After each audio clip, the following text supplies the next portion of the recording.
accompagner la mise en œuvre de dispositifs de formation des formateurs en agroécologie reposant sur la mobilisation de savoirs endogènes, le comité de pilotage du projet Alimentation durable et agroécologie en Afrique, dans la mise en œuvre de ces actions, a coordonné du lundi 5 au vendredi 9 décembre 2022 un atelier d'écriture de curricula de formation par compétences grâce au partenariat avec le Bénin à travers la faculté des sciences agronomiques de l'université d'Abomey-Calavi.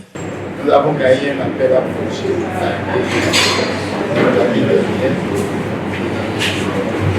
la mise en route du projet a commencé à venir. Maintenant, concrètement, il y a une mission de mobiliser les savoirs endogènes. C'est un projet qui se déroule simultanément au Bénin, au Sénégal et en France. On a commencé la première étape qui était de savoir projet dans les zones. Ça a été fait et maintenant la phase suivante, c'était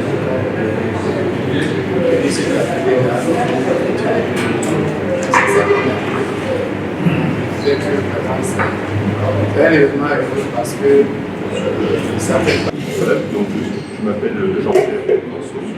Je suis professeur de sciences économiques dans une institution qui est basée qui s'appelle l'École nationale supérieure de formation de l'enseignement agricole.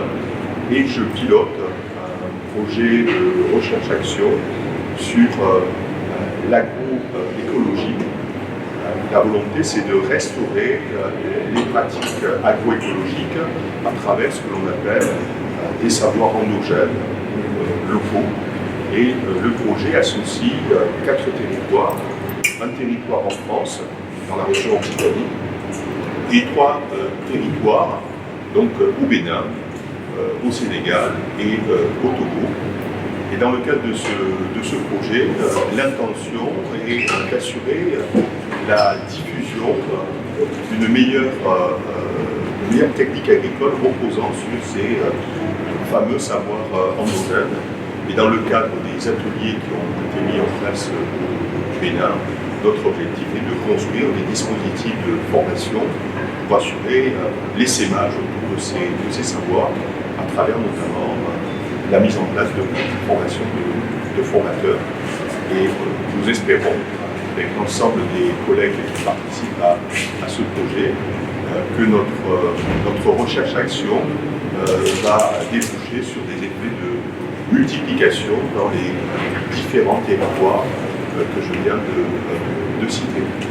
Merci beaucoup. Ayant pour vision l'identification et la promotion de l'usage de savoirs agricoles endogènes comme levier d'une transition agroécologique en s'appuyant sur la formation des formateurs, ce projet qui réunit l'Occitanie, le Sénégal, le Togo et le Bénin et grâce au croisement d'expériences entre les différents partenaires durant toutes les phases de réalisation pourra permettre enfin la création d'une plateforme numérique sur laquelle seront déposés les principaux produits de l'opération à vocation à favoriser le transfert et l'essaimage des acquis de cette opération.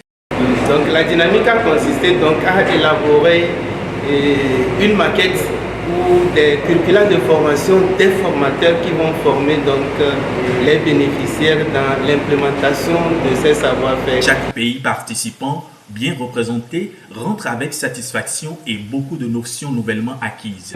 Je vous assure que ça a été un très bon travail parce que de par l'organisation même de l'activité, et c'est pourquoi je voudrais tout de suite remercier le Bénin pour avoir mis le paquet, d'abord pour pouvoir nous fournir un cadre approprié pour pouvoir faire cette activité. Mais je voudrais surtout et apprécier la qualité de l'organisation des facilitateurs qui sont arrivés parce que tout le dispositif jour par jour a été réfléchi, conçu et ce qui nous a permis d'aller tout de suite dans l'essentiel de ce qu'il fallait faire en termes de conception du dispositif de formation des formateurs. On a conçu le guide qui va nous permettre de former les formateurs endogènes qui vont porter la diffusion des savoirs endogènes dans nos milieux. Le coordonnateur Jean-Pierre Del Corso n'a pas manqué de préciser la suite du projet. Les yeux sont désormais tournés vers les prochaines étapes du projet prometteur.